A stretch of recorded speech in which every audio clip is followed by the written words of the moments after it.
Faut qu'on sorte d'ici. Faut sortir de cette zone de mort. Fini par murmurer Golgoth. Maintenant. Nous étions à une quinzaine de kilomètres environ du bord du volcan. Nous ne savions ni s'il existait au-delà quelque chose, ni si ce quelque chose avait la moindre probabilité d'être franchissable à pied. En bas, une simple écoute suffisait pour constater que l'éruption s'aggravait. Des fissures de gaz sifflaient un peu partout à travers le glacis bleu du cratère. Des blocs de verre et de tessons à peine visibles étaient éjectés des cônes et retombaient en grêle métallique sur la surface. Les rafales verticales qui lacéraient la crête avaient forci et elles cherchaient, telle une tête de tenaille, à me déclouer du sol. Mais j'étais déjà en deçà de toute lucidité animale désormais et au-delà de la prudence, et je m'en contrefoutais. Une vertèbre d'orgueil en nous, fracturée, venait de se ressouder définitivement au bloc de la colonne et de décider que nous sortirions de ce cratère mort ou vif, aujourd'hui ou jamais. Golgoth prit la meute en main. Il ne chercha pas à parler ni à nous donner des ordres, juste à architecturer la rage, à l'endosser et à la canaliser vers la seule chose qu'il maîtrisa absolument: la trace, le pack, la percussion. Par rapport au sens de progression sur la crête, le flux nous frappait latéralement. Il était glacial à hurler, il était aussi dangereux qu'un furvent et il soufflait sous nos pieds. Et alors, ce que Golgoth savait faire à l'horizontale, il le bascula à la verticale d'un coup d'impôle mental. Il choisit une progression en crabe face au vent et il cala le triangle de percussion. Lui, Golgoth en pointe, Horst et Karst en étaient derrière, ses deux ailiers fétiches, puis Pietro, Orochi et moi au troisième rang. Enfin, Coriolis et Tours abrités par la traîne pour faciliter l'échappement des turbulences de sillage. Il nous fit sortir les cordes et il nous fit chaîner tous les 8, axiales et latérales. Il bourra les sacs à moitié vides de neige pilée, de verre dense et de glace pour les alourdir au maximum. Il nous fit prendre nos 2 piolets en main et il donna d'un hi-ha le signal du départ. Ça n'avait pas pris plus d'1 quart d'heure. Golgoth plongea droit dans la paroi. Horst et Karst suivirent, nous embarquant d'une secousse. Nous allions droit au suicide. Je fermai les yeux. La pente était à 70 degrés. J'eus le cœur de la chute. Je vis le visage de mon père et de ma mère. Je crois qu'en nous jetant dans la paroi, Golgoth prit la décision la plus extrême qu'un traceur de sa trempe exceptionnelle puisse jamais prendre.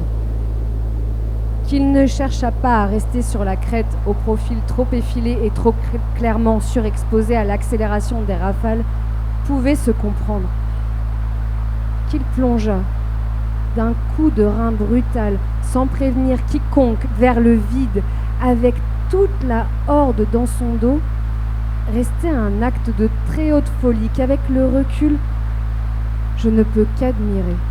Ça a crissé salement du crampon derrière, a essoré des miches, puis tout le bloc a basculé avec moi. Il n'y avait plus à falfiner. Fallait aller au contact avec 7 ou 8 quintaux de poussée, aller chercher le rafalant en percussion pour trouver le bon calage. Je dis pas qu'on a un peu dérapé comme une grosse pavasse sur la neige jusqu'à ce que cette espèce de replat que j'avais visé et qu'on avait failli traverser direct. Et alors là, on s'arrêterait peut-être. Mais c'était 1000 mètres plus bas. L'un dans l'autre, au bout de 10 minutes, on tenait droit sur nos quilles.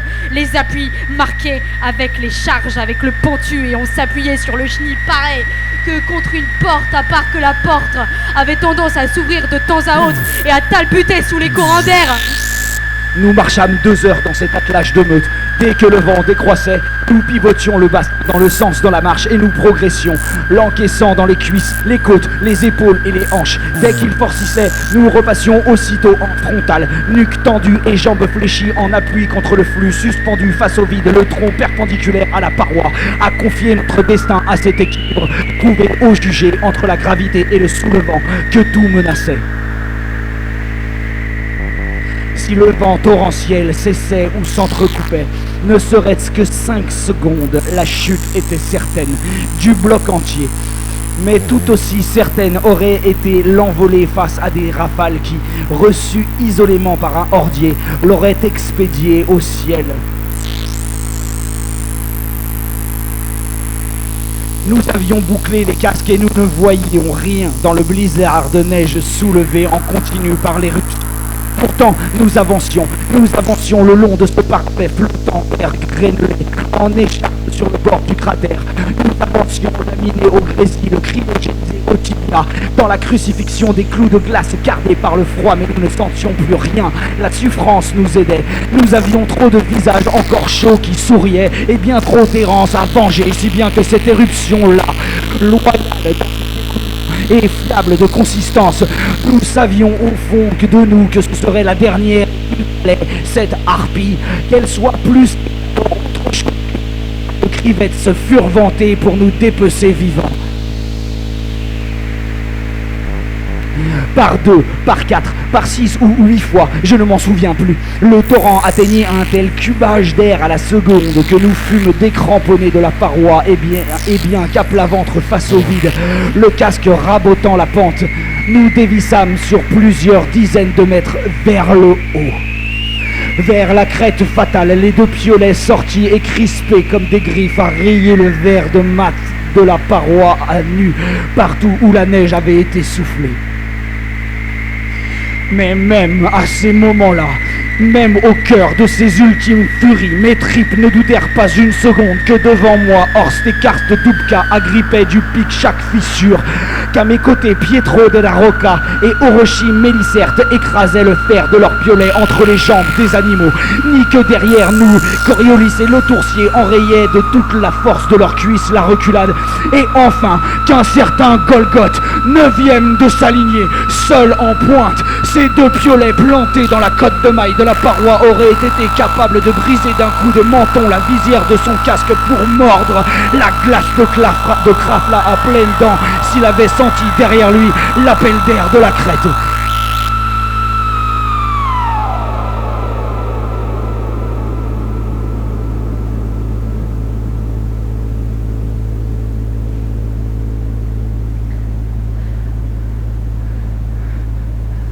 Alors, Orochi, qu'est-ce que tu en dis? Ta mère avait raison. Nous sommes à la proue du navire.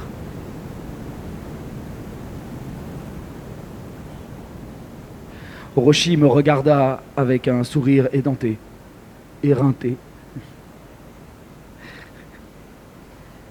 Orochi me regarde avec un sourire éreinté. Nous nous tenons face à l'amont, le cratère dans le dos. Elle s'approche de moi et m'enlace. Elle m'embrasse à un petit baiser doux et elle prend son temps pour la première fois depuis cette nuit si profondément belle à Camboban avant qu'on ne parte.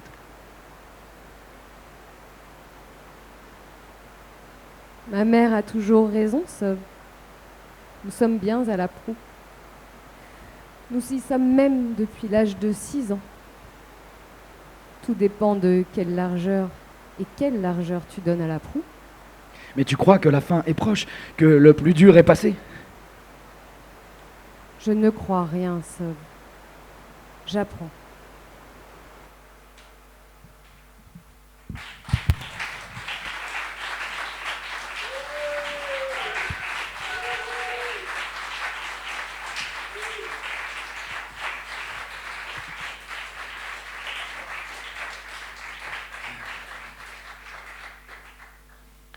C'est bien, nous sommes un peu en avance sur notre temps de passage. J'aurais pu ne pas couper autant, c'est con. On va commencer le 19e et dernier chapitre, la 9e forme.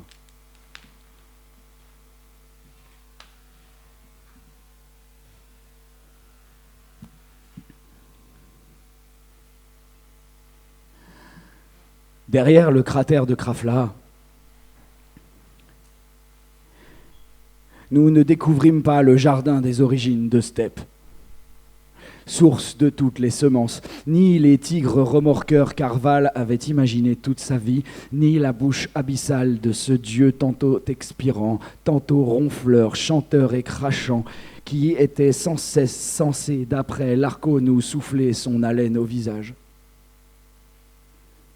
Nous n'entendîmes pas cette voix de vent à la langue incompréhensible qui aurait dû nous parler jour et nuit et que les contes les mieux construits de Caracol avaient fini par nous rendre plausibles. Pas plus n'y avait-il de vide ou de cosmos ouvert, noir ou bleu, à la Orochi, de crônes phyrostiens aspirant l'espace devant lui ou de murs infinis d'air compact et de fer ou de feu contre lequel Caliroé et Aoi avaient envisagé buter.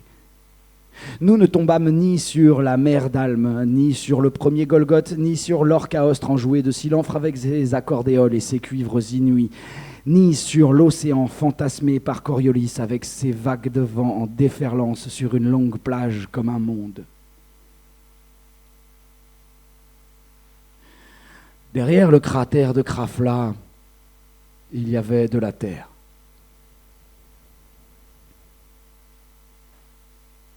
Et derrière cette terre, la première passée, la première moraine passée, encore de la terre, sur un plateau. Et derrière ce plateau, un autre plateau, plus vaste et plus plat, couvert de neige boueuse, et au-delà de ce plateau, de la terre encore, de la terre sous les pas à perte de sens, à perte d'espoir et de cris.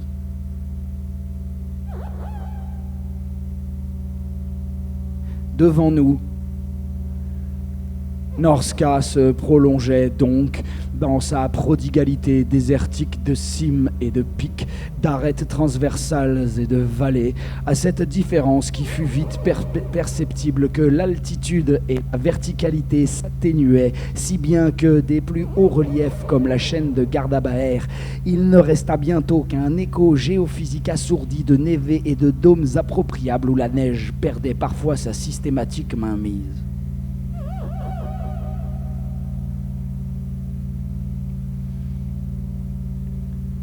Notre première semaine, nous la passâmes dans l'aveuglement de l'hypothèse Matsukatse.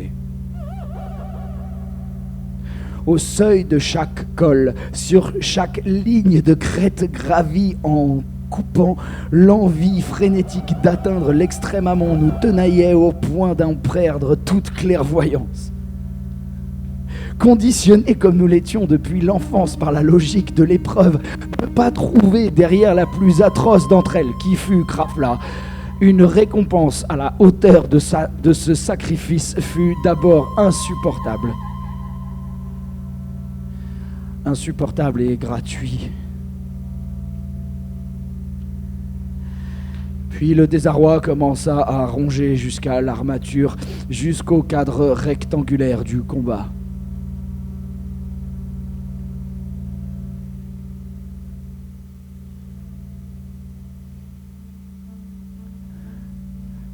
Jamais je ne pris mon rôle de scribe autant au sérieux qu'après Krafla, même si demeurait en moi cette question de la transmission problématique du carnet. À qui et comment? Pourtant, j'écrivis. J'écrivis parce que Golgoth me le demanda pour la première fois. J'écrivis parce qu'Orochi insistait pour fixer ses découvertes aérologiques sur la 7e forme. J'écrivis parce qu'après Krafla, rien que d'avancer sous cette brise tellement falote me donnait honte d'être encore en vie. Notre bande dérisoire à 8, je refusais de la reconnaître comme horde. Je maintenais tout le monde à sa place devant et derrière moi, tous les vifs encore là. Je gardais le pack intact en cohésion, pour moi, juste pour moi. Nous étions au mieux une troupe, un tas dépareillé d'humains mis en file, un groupe qui avait échoué, qui avait de toute façon d'ores et déjà échoué. Combien d'années nous restait-il encore à marcher vers l'amont? À marcher seuls, tous les 8, à promener nos crevasses de souvenirs? Combien? Certains désormais de contrer dans un monde vide d'hommes et de s'y enfoncer à l'aveugle. Combien? Et d'y qui pourrirent sur pied au milieu d'un plateau en pente douce, loin, un beau jour, bien trop loin de Camboban pour ne plus pouvoir s'accorder cet espoir, l'ultime qui m'arrachait un sourire d'y revenir enfin. Retrouver Aoi, Silan Fréalm. Combien d'années?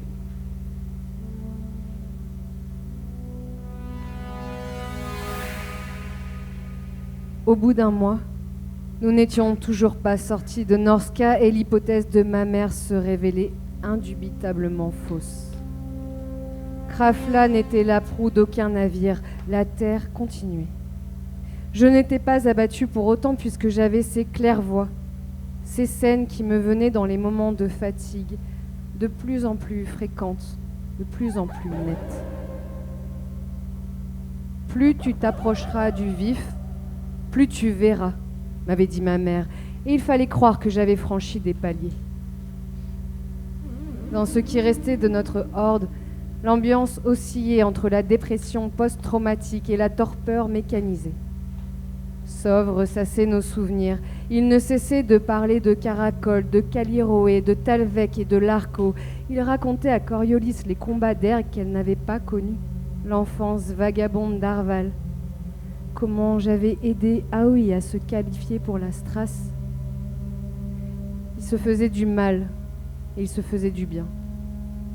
Sov avait besoin d'alimenter ce lien, cette épaisseur tissée par-delà leur mort charnelle, comme si ce peuplement intérieur d'amitié, de temps fort et de hauts faits, il avait décidé une fois pour toutes d'en être la mémoire en acte. Aucune de mes visions des derniers mois ne m'avait imaginé cela, mais c'est pourtant ainsi. De la façon la plus simple et la plus badine qui soit, qu'en une centaine de pas nous atteignîmes l'extrême amont. J'aurais voulu enregistrer les mines de Horst et de Karst, leur bonhomie ébahie.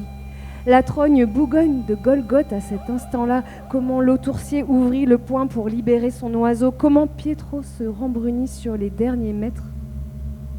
J'aurais voulu entendre ce que Larco murmurait à Coriolis.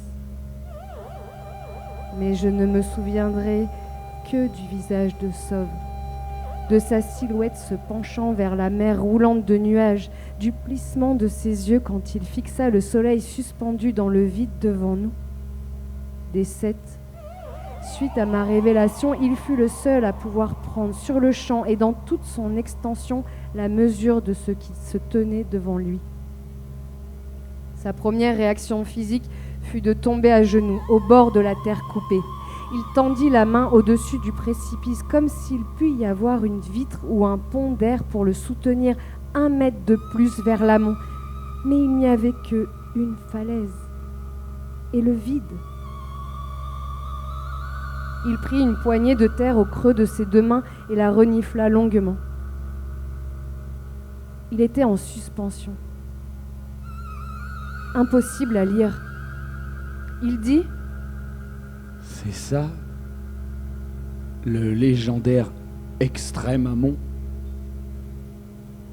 En quelque sorte, oui. Et le bloc de la tour d'Aer, la phrase, tu te souviens, elle disait... Le bloc avait raison aussi. Il n'y a pas d'extrême amont, Sov. Il se jeta alors dans mes bras et je ne pouvais rien dire de plus. J'ouvris les yeux par-dessus l'épaule d'Orochi, par-delà le plateau tranché net un coup de hache, et je ne pouvais pas me résoudre à l'accepter.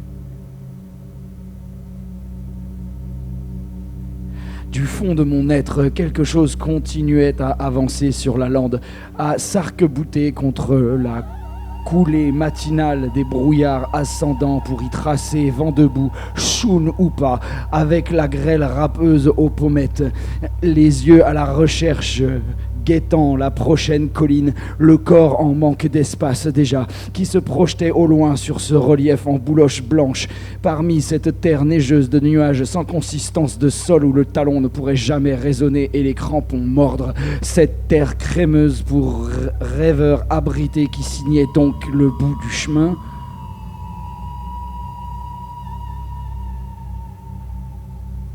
Pendant quelques minutes, je ne sus que pleurer.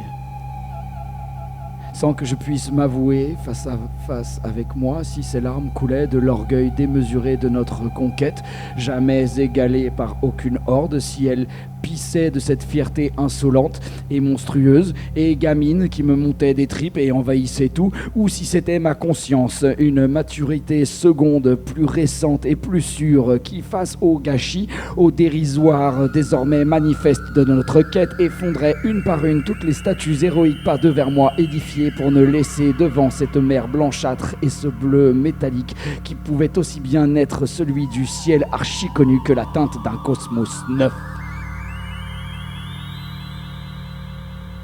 Et pour couronner ce néant, il restait un soleil qui ne réchauffait plus rien et qui éclairait quoi?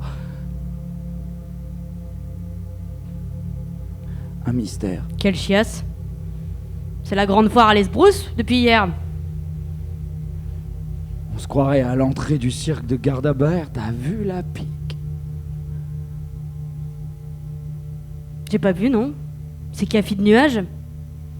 Ça peut pas être tellement profond, Norska est loin maintenant. Hein? Il nous reste combien de cordes? De 50 mètres, je crois. On est bien barré avec ça. Comment on va passer ça, K? On rappelle, oh On n'a plus rappel. un bouton. Bah rappel, relais, repose sur la vire, rappel jusqu'à ce qu'on touche. Ah oui, mais Ouais. on n'a plus de piton, car Eh ben, c'est je- de Nib. Je crois que nous allons devoir longer la falaise. Il existe forcément un passage, une pente raide ou un éboulis plus loin. Faut pas s'énerver, la nuit a été difficile, reposons-nous. Toi, repose-toi, ouais. Pietro. Moi, ce genre de muraille, ça me porte sur le jonc. J'eus cette envie de m'asseoir et d'attendre. Quelque chose devait arriver. Quelque chose allait arriver, surgir du ciel, venir à nous et me parler. J'observais le trajet des nuages, la façon dont le vent venait ourler la falaise et se disperser aval dans notre dos. J'essayais de me figurer que nous étions à la proue d'un navire de terre brute en train de progresser à travers le cosmos, de filer princier vers le soleil et... Quelque chose ne collait pas. Je ne me sentais pas en mouvement. La forme de la falaise me paraissait bien trop plate pour être une étrave. Je regardais l'autour voler et revenir au point et il n'était ni distancé, ni décalé comme ces bancs de méduses, par exemple, que nous laissions sur place avec le physalis des fréoles. Orochi ne disait plus rien tandis qu'elle me dévisageait. Elle me serrait avec beaucoup d'amour contre elle. Elle pleurait aussi, mais pour de toute autre raison, j'imagine, et je n'osais plus rien lui demander. J'avais peur de savoir ce qu'elle savait.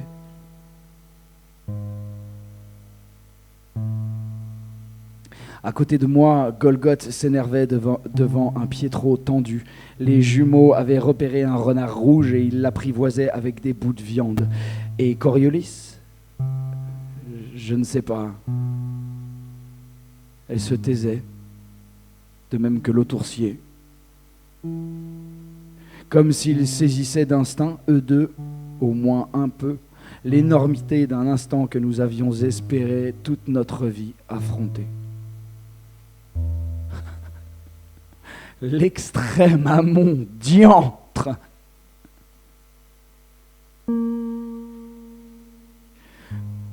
Comme pour tous les événements que j'avais anticipés des années durant, la tour d'Aer, par exemple, retrouver mon père, la mort de Caracol, je n'arrivais pas à aller aussi vite que le surgissement. L'impact précédait le son. La déflagration du sens ne me dévastait pas encore. Cramponné à ma mémoire, ma raison refusait de se laisser recouvrir par la vérité crue du fait. Les images de l'océan de vent de Coriolis restaient premières. Elles insistaient. Le mur d'eau d'Aoi, transparent, où l'on voyait nos enfants courir vers nous à travers le temps, la digue de feu liquide de Caliroé, d'où émergeait la chair flammée de tous les animaux et la braise des arbres, le jardin de steppe, où les coquelicots avaient la taille d'un homme, même l'orchestre de Silenfre avec ses harpes éoliennes en fil de foudre, il restait plus fort que cette falaise banale et que ce belvédère donnant sur le rien. Eux auraient justifié nos vies de contre, mais pas ça. Pas cette lande, pas cette marée grise qui l'obstruait vague après vague, pas cette herbe à pâturage de gorse, pitié.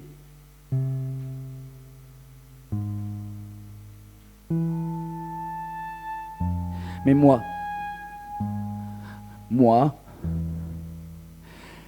est-ce que j'avais imaginé autre chose que ça?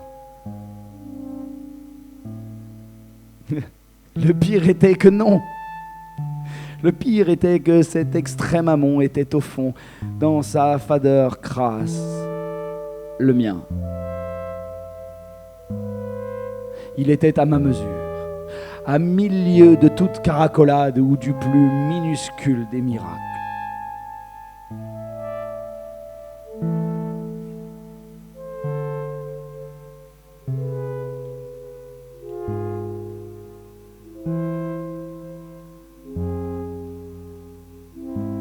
C'est le moment.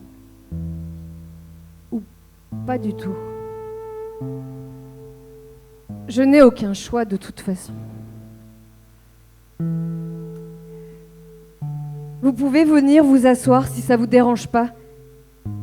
J'ai une annonce plutôt importante à vous faire. Mon appel tombe à plat. Golgoth et Pietro continuent à s'accrocher. Sauve se lève pour s'intercaler tandis que l'autoursier ramène les jumeaux qui tirent un renard apeuré par une longe. Coriolis redresse la tête. Elle a pris 5 ans cette nuit.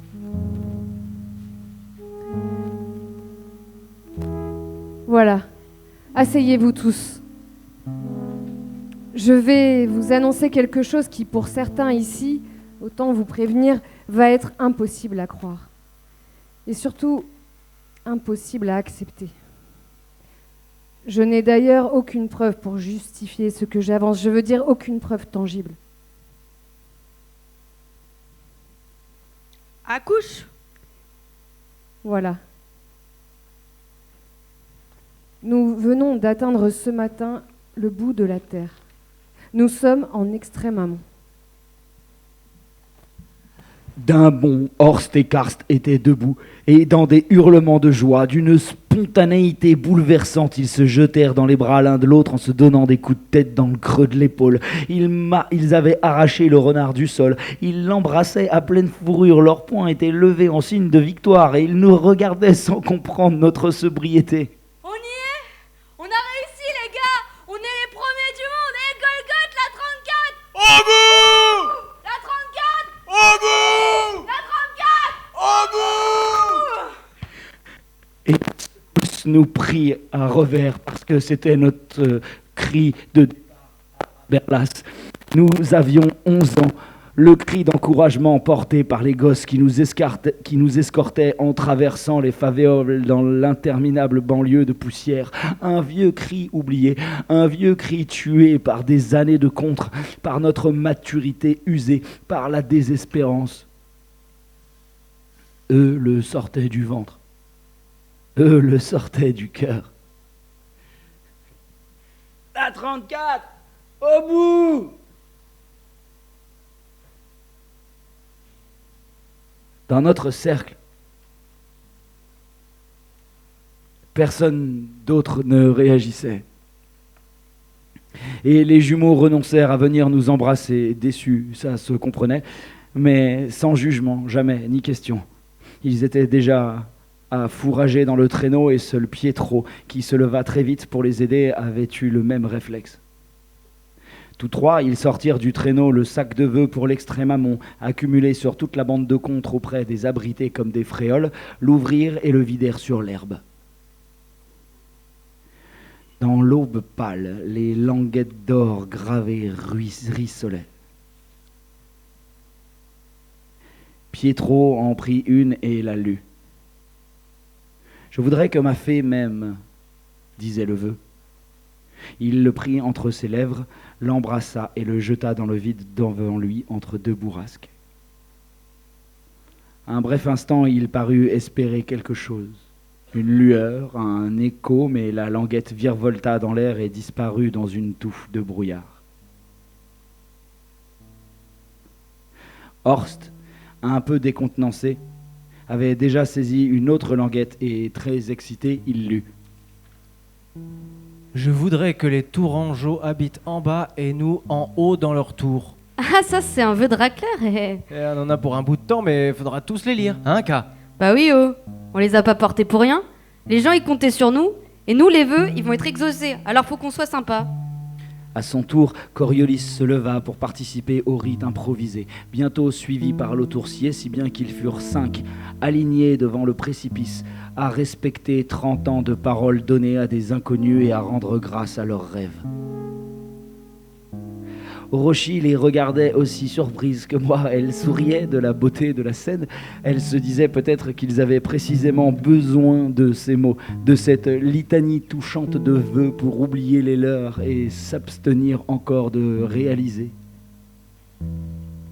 d'affronter en eux-mêmes la révélation.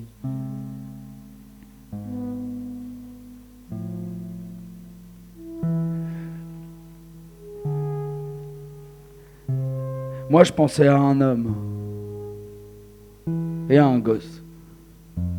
Je pensais à Fitzbergkamp, le scribe de la 33e horde mort noyé dans l'Absane. Je pensais surtout à son fils, à mon ami Anton, poussé de la tour par un maître de l'ordre pour une affaire de notation sur une turbule. À 10 ans, j'avais fait serment de lui réserver un de mes 3 vœux si j'atteignais un jour l'extrême amont. Je pensais à ça. Et je ne savais au juste quoi formuler pour lui, qu'espérer. Si, ça. Atteindre dans l'avenir un niveau d'aéromaîtrise tel que je puisse aller où qu'il se trouve, chercher son vif et le ramener, lui, à travers sa pelote de vent, ici, pour qu'il contemple ce qu'il méritait autant que moi de découvrir. Ça me faisait un vœu. Un.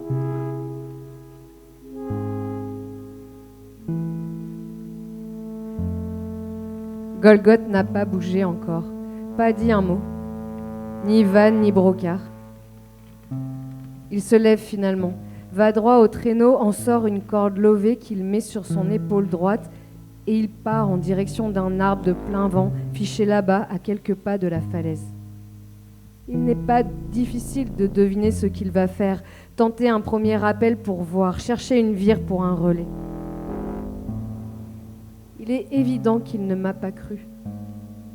Son vif reste lourd, intense, compact de rage.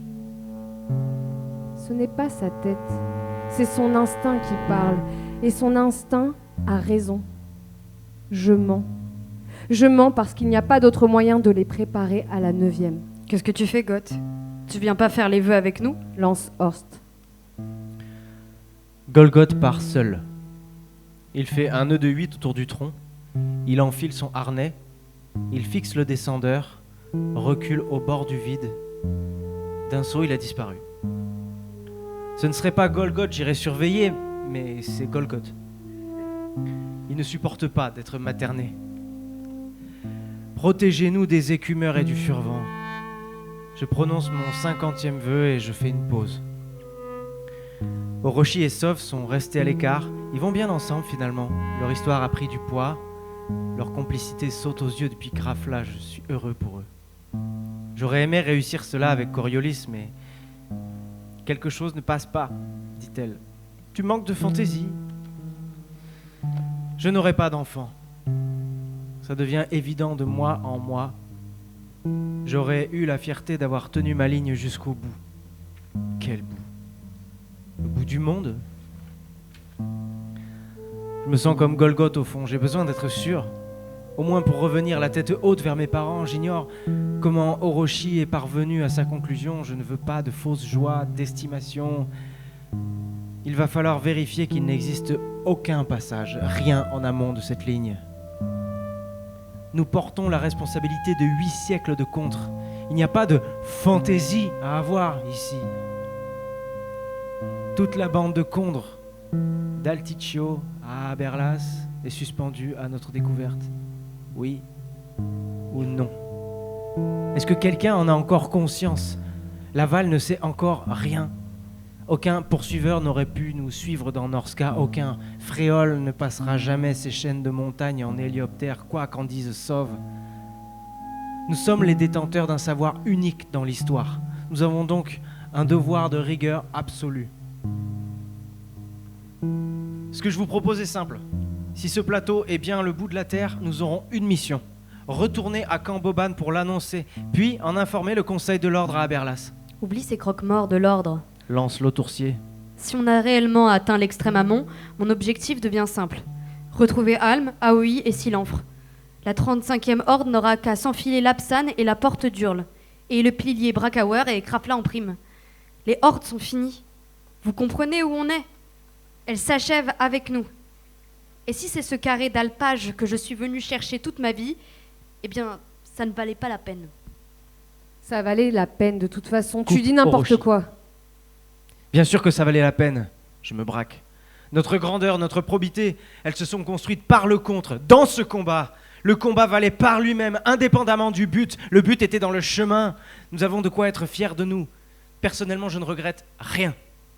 Moi non plus. Enfin, je regrette Caracol. Je regrette Arval.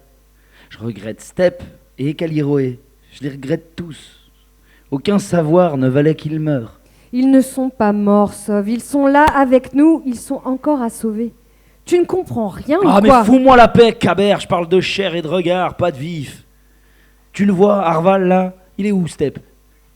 Il cueille de l'herbe? Toi, tu raisonnes qu'en termes de nœuds. Ce que je propose donc, j'enchaîne avant que ça dégénère, est de prospecter la ligne de falaise vers le nord et vers le sud aussi loin que nous le pourrons. Nous nous diviserons en 2 groupes. Si nous trouvons un passage pour descendre, la preuve sera faite qu'Orochi s'est trompé. En outre, si le matelas de nuages se dissipe, nous verrons très vite s'il y a quelque chose dessous ou bien si nous sommes à la proue de la terre. Les nuages ne se dissiperont jamais, Pietro. Ils se forment par le frottement de l'atmosphère sur la proue. Il n'y a pas de passage. Vous intégrez? Permets-nous de vérifier, Orochi. Nous avons besoin de certitude et Golgoth doute. Regarde où il est. Oui, il faudrait d'ailleurs le surveiller. Il y a beaucoup de crônes qui circulent. Les autres, vous êtes d'accord avec ma proposition? J'ai besoin d'être sûre aussi. Et je préfère marcher que de tourner en rond sur ce plateau. Et toi, Coriolis? Je suis comme Tours. Je veux voir. Même si je sais que Orochi a raison. Les jumeaux? On suit. Mais nous, on aime bien ce pays, hein, Ka? Ok, Sauve. Je vais rester ici avec Orochi. D'après nos calculs, nous sommes exactement dans le prolongement de l'axe Bellini. Nous vous servirons de point fixe. Combien de temps pensez-vous prospecter? Disons 2 semaines pour une première reconnaissance, 1 pour l'aller et 1 pour le retour. Nous progresserons le plus rapidement possible. Avec un vent latéral, ce sera facile. Si ça ne suffit pas, nous repartirons pour 2 mois jusqu'à obtenir une preuve formelle dans un sens ou dans l'autre. Nous ne pouvons pas nous permettre de revenir vers Laval sans une certitude absolue. Évidemment, ne serait-ce que par respect pour les érudits. Oui, enfin, si quelqu'un est encore vivant pour pouvoir revenir. L'aéromaîtresse a lâché son crivets. Un crône bleu, nuit, passe à 4 mètres de nous. Il vient de la falaise. Orochi guette les réactions. Elle renoue ses cheveux et replante une babéole en bois dans le chignon. Elle s'empare à nouveau de la parole. Si vous décidez de partir, je dois vous faire une seconde révélation. Capitale. Tout est capital dans ta bouche. Vas-y. Vous allez vraisemblablement rencontrer des psychrones. La 9e forme du vent se formera à travers l'un de ces psychrones, pas le même pour chacun de vous. Et alors, il vous faudra l'affronter. Il sera impossible d'y échapper. Voilà ce que je devais vous dire. Vous filez vers votre destin. Nous allons affronter quoi? Qu'est-ce que tu racontes? Je ne sais pas ce que vous affronterez. Vous seul le saurez. Je ne le sais même pas pour moi. Les érudits affirment que la 9e forme est l'envers de la quête, sa doublure intime. Elle est ce que vous avez fui et conjuré à force d'énergie et de combat votre vie durant. Ceux qui vulgarisent les arcanes disent de la 9e qu'elle est la mort vive. Ça reste une approximation. La 9e est la mortalité active en chacun, à chaque âge de l'existence. Je ne parle pas ici de la déchéance de nos corps ou de l'entropie qui nous dégrade, non. Plus simplement d'une forme puissante de la fatigue. Tout au long de votre vie, cette fatigue s'est manifestée sous une myriade de petites mines. Un découragement passager, par exemple, une perte de confiance en soi, un banal besoin de confort affectif ou de stabilité sentimentale, un appel au repos récurrent. Elle a parfois pris le masque d'une paresse de pensée, d'un manque de curiosité. Elle a pu se traduire par un refus de l'inconnu ou la peur de changer, le fait de privilégier une habitude, vouloir être tranquille d'avance, je ne sais pas. Quels autres visages encore? Disons, les facilités innombrables de l'humain qui n'est pas à la hauteur de ce qu'il peut, tout ce qui fait le quotidien d'un abrité, en fait. En termes aérologiques, j'appelle ça l'essoufflement. Les abrités sont avant toute autre critique des essoufflés. Retenez juste que cette fatigue polymorphe, la 9e forme a le pouvoir de l'agréger et de l'excarner, c'est-à-dire de la sortir de vous et de lui donner un corps. Ce corps pourra aussi bien être une scène ou un événement qu'un homme, un sentiment douloureux à l'extrême, ça dépendra de chacun, encore une fois.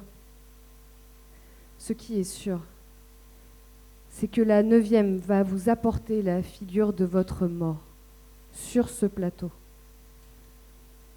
Votre bloc d'ombre. Et on a une chance d'en rééchapper? C'est avant tout une question de vitalité intrinsèque. La 9e touche au vif, à votre nœud de vie. Vous y survivrez si vous surmontez ce qu'elle cumule d'épuisé en vous. Et si on reste ici avec toi et Sauve, tu pourras nous aider? Non, je ne pourrai rien. Sinon, tu penses bien, je ne pourrai pas même m'aider moi-même, Coriolis. Donc partez si vous avez besoin de preuves. Longez cette falaise et... Et quoi? Rien. Bonne chance. Je vous aime.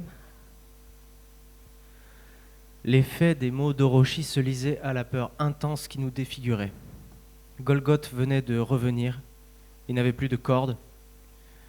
Bousillé par un crône, je suis remonté en varap, cru y passer, marmonna-t-il.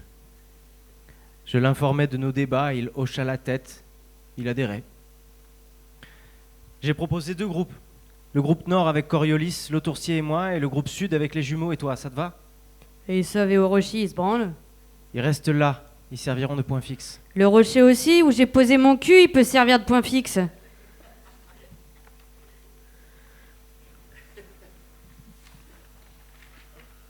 Tergiverser n'avait jamais été dans nos habitudes. Et la sieste passée, indispensable après cette nuit harassante, les préparatifs furent pliés dans la demi-heure. Bien que je gardasse un soupçon de honte à rester là, sous les sarcasmes de Golgoth, à limiter ma prise de risque, je m'en tins à la stratégie d'Orochi. Je n'avais aucune envie de mourir pour vérifier si une falaise était infinie ou pas. J'avais besoin d'apprendre et d'apprendre vite. Ces 2 semaines avec elle, au milieu des champs de Crône, ne pourraient que m'être profitables. Je partis saluer Coriolis, sentir une dernière fois sa peau, en l'abreuvant de conseils sous la mine amusée d'Orochi qui respecta notre moment et ne s'approcha qu'à la fin pour lui dire « Ne saute pas dans le vide. Sous aucun prétexte, quel que soit ce que tu y verras, garde-toi du précipice, tout le temps, d'accord? D'accord, aéromaîtresse. J'y penserai sans arrêt. Qu'est-ce que t'a dit ta voix ce matin? Tu te souviens? Oh, oui. Elle me disait que l'Arco va venir et que cette fois-ci, il faudra l'aimer. Ça sonnait comme une menace atroce. Je n'ai jamais été amoureuse de l'Arco. J'ai jamais pu. Je l'aimais bien, comme un copain. Écoute-moi bien, Coriolis. Je t'écoute. Elle avait les larmes qui lui brouillaient les yeux, peur et émotion mêlées. L'Arco va venir. Il viendra de toi. Il viendra de la lande ou du précipice, peu importe. Dès qu'il s'approche, tu sors ton bout et tu le tues. Tu m'as comprise? Il sera aussi vivant que moi, aussi vrai. Il te parlera comme je te parle maintenant, yeux dans les yeux. Il voudra t'embrasser, se jeter dans tes bras. Tue-le. Tue-le immédiatement d'un jet, et si tu le rates, tue-le de tes mains, égorge-le, tu m'as comprise? Ni remords, ni pitié. Le tuer. Exactement. À Pietro, je donnais mon bout de chasse. Je n'avais pas de crainte forte pour lui, je le savais lucide au même titre que le toursier.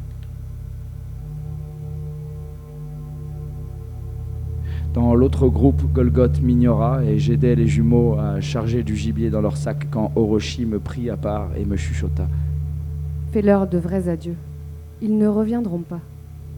Tu veux dire qu'ils vont mourir? Non, ils ne vont pas revenir, c'est tout. Pourquoi? Parce qu'ils vont oublier leur mission. Ils vont survivre à la 9e forme. Ils ont déjà rencontré leur 9e forme, sauf par le Saint-Vent. Rien ne peut plus les effrayer à ce niveau. Horst a survécu à la séparation avec son frère. Pendant un quart d'heure, Orochi s'isola en tête-à-tête avec les deux frères. Elle les embrassa sur la joue et sur le front. Elle leur prit les mains, elle leur plaisanta avec eux. De tous, avec leurs petits nez ronds et leurs tignasses rousses en friche, ils semblaient de loin les plus insouciants et les plus sainement joyeux. L'éblouissement d'être arrivés en extrême amont, ils brillaient sur leur visage avec ce mélange de fierté, de plénitude et d'envie de partager. À les regarder partir, j'enviais leur fraîcheur intacte de gosses face à l'épreuve, la façon dont la gravité glissait sur leurs colossales épaules. Ils allaient oublier la mission. Les 4 premiers jours furent d'une monotonie. Le plateau ondulait à perte de vue vers le nord. À peine 3 ou 4 bosses par jour pour rythmer la marche. La ligne de falaise faisait bien quelques anses, quelques pointes où nous avancions jusqu'au bout. De ces petits caps, nous inspections la paroi des anses avec un peu de recul. Talveg aurait été plus avisé pour la définir, ça paraissait être un granit très dur, lisse souvent. Très peu de failles ou de fentes, aucun décrochement sur les 200 mètres que la vue pouvait embrasser avant la couverture nuageuse. Aucune vire donc où se poser. À 3, nous marchions très vite. Nous courions même sur certaines portions. L'Humens, la nuit, lesquels Orochi nous avait rassurés, n'étaient pas dangereux. Des bruits de déflagration parfois, un choun poussif sinon, en journée, avec des bancs de brouillard matin et soir. Sur le trajet, j'avais compté 6 trous hémisphériques de type Chronox. Nous restions vigilants sur les crônes. Coriolis éprouvait des phobies étranges. À certains moments, elle disait rajeunir. À d'autres, elle traversait des taches de frousse. Tours laissait voler Schiste aussi souvent que possible. Il n'était pas au mieux non plus, psychologiquement. Il revoyait beaucoup le fauconnier. Il était rétro-projeté au pilier Brakauer avec son autour. Sur le pont verglacé, il revivait beaucoup cette scène. Il ne s'en débarrassait pas, avouait-il. Pas plus que du moment où Darbon avait laissé tomber de son manteau ses 2 faucons étranglés. Il se sentait responsable de la mort de Darbon. Le 5e jour s'annonça bien. Schiste avait capturé 2 levreaux que nous cuisîmes au petit déjeuner. Le brouillard se dissipa plus tôt que d'habitude et, après 1 heure de marche, Tours découvrit dans un cratère de Chronox le départ d'une galerie. Elle était orientée est, donc vers la falaise. Elle s'enfonçait sous le plateau avec un angle intéressant qui laissait envisager un débouché à flanc de paroi. Nous étions ravis. La galerie se présentait de façon rassurante, suffisamment haute. Elle accusait une pente de 30 degrés environ dans un tube de roche. Une seule chose m'inquiétait. Il y a un appel d'air, non ? Oui, léger. Ça chuinte un peu, on dirait. Le vent doit s'engouffrer dans la galerie. Ça confirmerait que ça débouche sur le vide. Sauf que le vent devrait sortir vers nous, vu l'orientation, et non être aspiré. Et il doit y avoir des coudes, des coudes ou une salle, et il faut aller voir. Sans plus attendre, nous descendîmes. Tours en premier avec le flambeau, Coriolis derrière, je fermais la marche. Après 200 mètres environ, nous atteignîmes un puits vertical. 30 mètres plus bas, il donnait sur une salle éclairée de l'est par la lumière du jour. Superbe, ça donne bien sur la falaise. 30 mètres. C'était 5 mètres de plus que notre corde, ça impliquait de désescalader sur la fin. L'autoursier était agile, il n'hésita pas. Perché sur l'épaule, son autour jeta plusieurs apeuré lorsqu'il entama la descente. Coriolis et moi le retenions par la corde. Vers le bas, le puits s'évasait en cône. Des bruits spectaculaires de rafales résonnaient par moments dans le conduit et il y avait toujours cet appel d'air assez incompréhensible. Ça va, Tours, tu vois quelque chose ? Le sol est criblé de trous, ça fait comme une grille percée à travers le rocher. Le chronox a peut-être explosé une première fois, là, avant de remonter ? Je sais pas. J'aurais dû le remonter, là. Au timbre de sa voix, en un instant, il venait de basculer dans la peur. À l'oreille, je le sus. Qu'est-ce qu'il y a ? Un problème, Tours ? Réagit aussitôt Coriolis. L'autour s'était mis à voler. Je me penchais. Tours avait dépassé la longueur de la corde. Le brin libéré flottait au-dessus de lui. Il se maintenait en opposition pieds-mains contre les parois du puits. Un rugissement de vent envahit alors toute la cavité. Sous la force subite d'aspiration, je faillis basculer dans le puits. Et Tours ! La luminosité devint très forte dans la salle, 30 mètres plus bas. Je pus discerner la grille dont il m'avait parlé. À travers les trous, on apercevait une luminescence, une chose... Je ne sais pas. La silhouette nette de schiste, elle écartée, était collée contre la grille. Il émettait des cris, bref, il se débattait, incapable de s'arracher au souffle.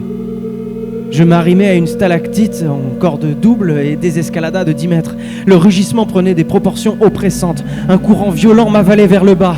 L'autoursier tenait, encore, terrorisé par ce qu'il voyait. Il sifflait son oiseau, trille sur trille. Schiste ne réagissait plus que par soubresaut. Remonte, laisse-le! Je peux pas le laisser, il va y passer! Remonte, tu vas te faire aspirer, viens jusqu'à moi! Agrippe mon pied, viens! Il va crever! C'est toi qui vas crever, remonte! Glissa-t-il ou se laissa-t-il tomber? Il chuta de 2 mètres sur la grille, juste à gauche de schiste. Darbon! Sursauta-t-il alors dans un cri glaçant. Darbon, laisse-le! Pendant 1 minute, je le vis à genoux. Il essayait en vain d'arracher son autour à la grille d'aspiration où un vent vertical venu de nulle part le plaquait. Lui-même oscillait du tronc sous le flux. Il fut plié plusieurs fois contre la bouche, se libérant à chacune avec encore moins de facilité. Puis la force de plaquage devint insoutenable. Ma corde me sciait les reins sous la tension. Je crus qu'elle allait rompre. En bas, l'autoursier s'effondra une nouvelle fois, ventre à terre, sur son oiseau. Il ne se relevait pas. Je l'appelais dans le rugissement. Vole. Vole, schiste. Vole encore pour moi, mon esclame. Vole à travers ma fatigue, par la grille de mes côtes. Déplie dans le granit tes ailes de la falaise et fuis. Coupe droit dans l'épaisseur du ciel et reviens-nous. Reviens au point me dire ce qu'il y a de l'autre côté du bleu, sur l'autre face du vent vieux que je suis devenu.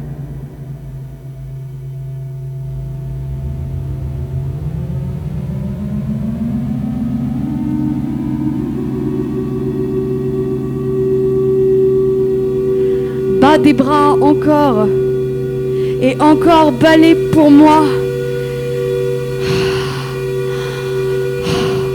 Je ne t'étoufferai pas, sache-le, je suis juste venue sur toi pour te nicher dans mes bras et te protéger des gerfaux, des sacres.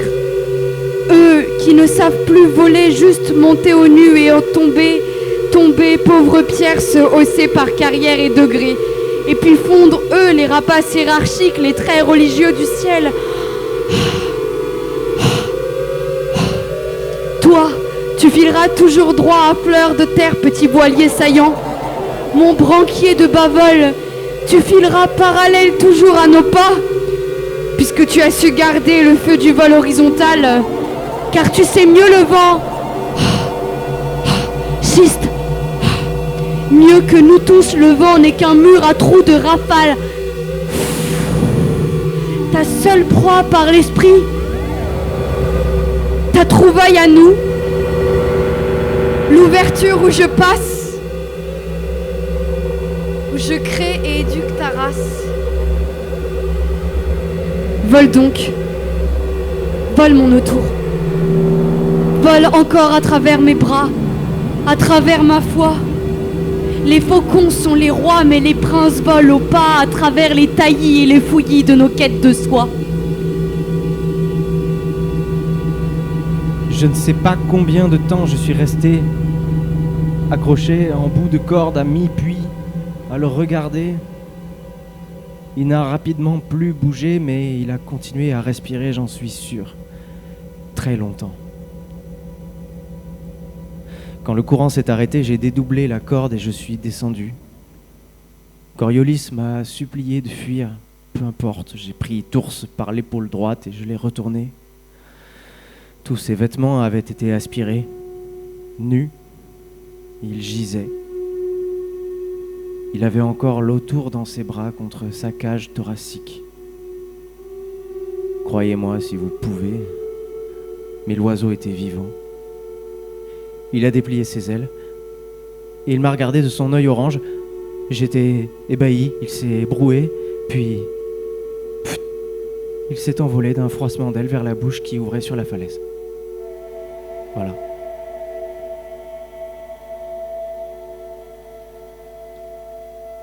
Une question de jour, je l'aurais balancée au joufflu. Gardez la niaque, on va se la dégoter, cette pandasse bien raide. La dévaler et ce sera reparti vers l'amont. Hoche, hoche, elle débloque depuis que sauve la trombine. Écoutez plus, fermez le pavillon et tracez sud, que j'ai dit. Ils ont rigolé. Ils se marrent toujours, ces deux mioches. Y a pas plus luron qu'eux. Ce matin, je les réveille, j'étais de vigie et quoi? De Laval débarque une petite harde de chevins. J'en avais jamais vu d'ailleurs qu'en enclos et ça faisait vieux de ça. Rien à voir avec les canissons d'abrités qui tromorquent du soc de charrue. Les chevins, ils sont plus fins des corps d'abord. La crinière se balade, longue, derrière l'encolure, parce qu'ils broutent entre eux les graines qui se prennent dedans. Et surtout le museau allongé. Une lame, on dirait. Ça leur jette un air de bête noble, c'est beau. Avec la robe en argent lustré. Donc je secoue les frérots. Je sais qu'ils adorent ça, les chevins. Et les voilà que ni une ni trois, sans même s'enfiler une botte à la sauvage, ils les coursent et la harde qui calte au galop. Les dupcas calment leur jeu, approchant douce. Les chevins reculent encore. Une longueur et ils croyaient, mais non. Les autres retrottent. Comme ça jusqu'à perpète l'horizon. À midi, j'avais déjà fait un bout de chemin rugueux et j'entends une cavalcade. C'était mes deux bouillus. À croire chacun sur un chevan qu'en traînait même une troisième. Libre celui-là, pour ma pomme. J'ai amadoué la chose et basta, plein sud, à dada sur mon chevan, à triple vitesse de marche, j'en revenais pas.